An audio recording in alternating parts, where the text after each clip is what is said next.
Jones and others have found now.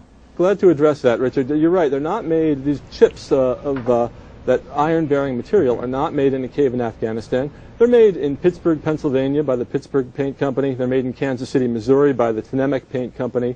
One thing that... That's why they're extremely explosive, I suppose. One thing that should ring a bell is that they look exactly like all the primer paint that's on the structural steel. And in fact, they're described as these eggshell-like chips.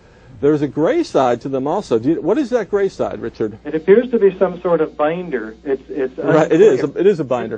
Now, the other side. All of it, Richard. Let me finish. All of the ingredients in those chips are in the primer paint. This information's in the NIST report. They look like paint chips. No reason for sulfur being in there, or aluminum, or indeed there is, Richard. If you read nano-sized particles that are indeed there is, Richard. If you read or do as I do and contact the paint companies, they can tell you what's in them. But NIST even tells you what's in some of these paints. All of these things are at 36% iron oxide in the pigment of the World Trade Center structural steel paint. May I bring up a point that one of the reasons we're able to have a discussion about what this residue or signature signifies is because the other side, the 9/11 Truth investigating side, was able to get some portion of some of the debris from some of the buildings.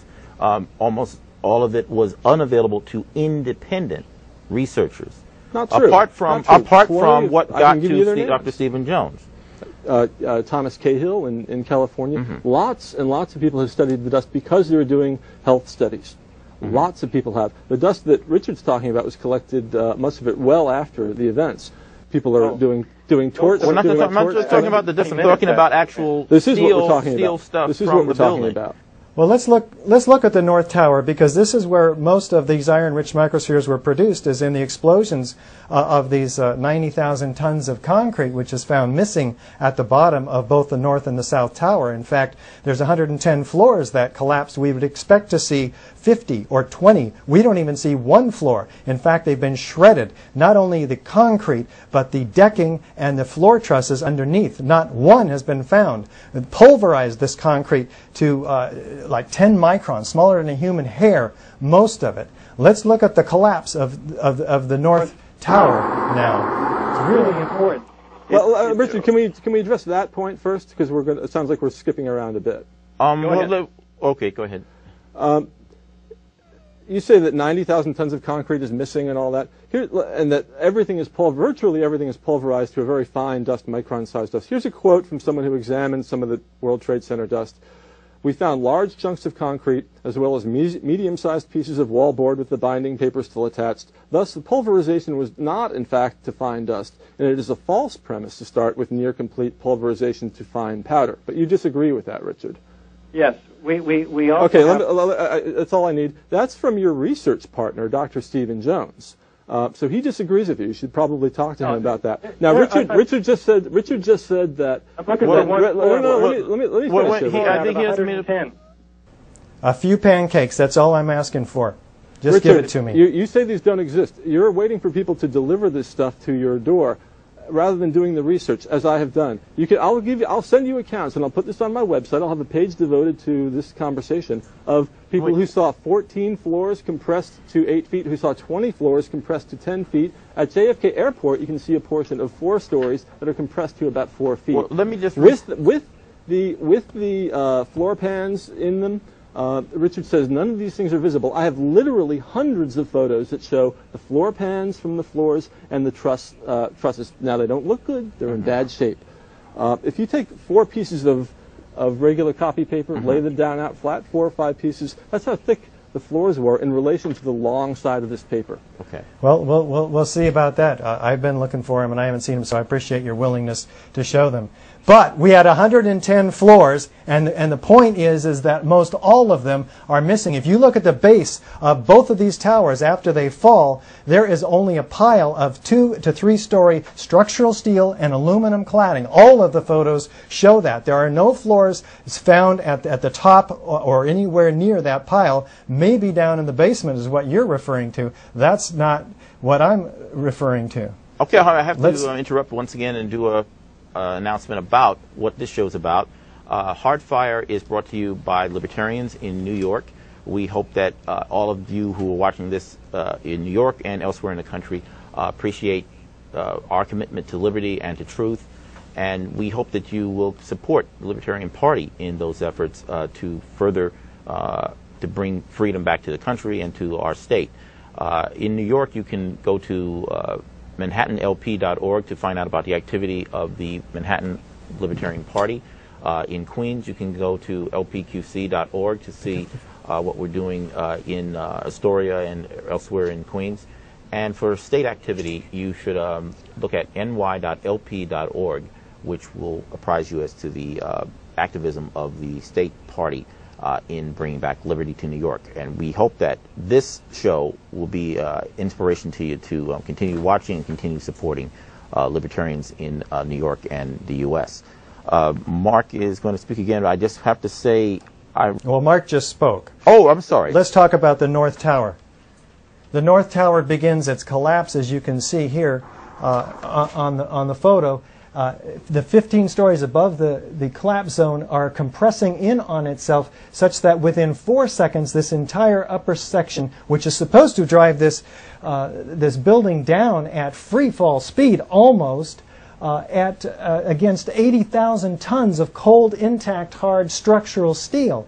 But what we can see is there's no pile driver after 4 seconds. The building is tearing itself apart after that, hurling debris every direction symmetrically at 70 to 100 miles an hour, instant acceleration out of the building, landing up to 600 feet laterally. Okay. Okay, let me address some of those points. But before you do, I just want to get this point, and I keep getting cut off. That when you refer to research and ask the other side to refer to the research, it is often a second-hand nature of it, in the sense of somebody has to look at what somebody else was able to look at firsthand. And all I'm suggesting is, in a lot of these controversies about whether it is a cover-up or a conspiracy, there's a question of independent access to the evidence by people who disagree with the official story. And when they do their own research, they're told, "Oh, look at the research of the people who did stuff that agrees with us." No one is stopping them from hiring competent engineering firms to do some of these research, to create computer models. Access to the evidence, direct access to the concrete or the steel debris from How would you propose to get that in 2008? It'd be nice if they had been able to been equally accessible to both sides of a question, so that there could have been a determination. On my website, you can see, for one thing, I'd like to refer people to a video, which are sometimes easier to digest, called the World Trade Center 7, not a demolition that I made. It addresses almost all the points, actually all the points that we're talking about in these conversations.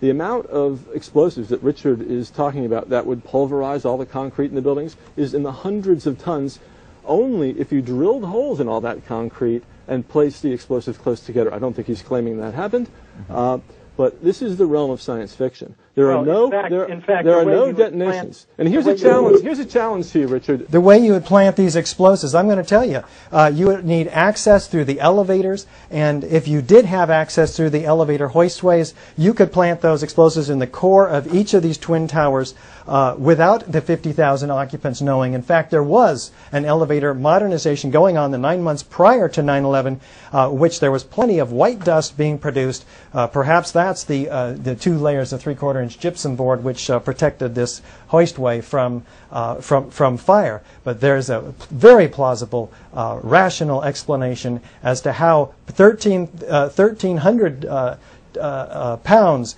according to some estimates, not tons like you're saying.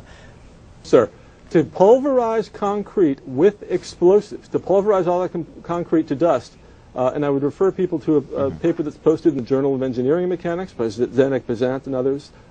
Hundreds of tons, Rich. Well, we don't have Mark.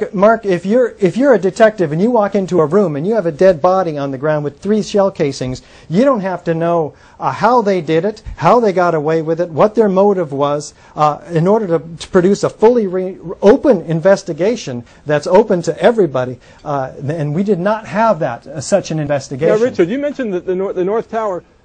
Where you mentioned the elevator shafts, you realize that where the collapse initiated in the North Tower, many of the core columns were actually exposed in the office areas, not enclosed within the core, right?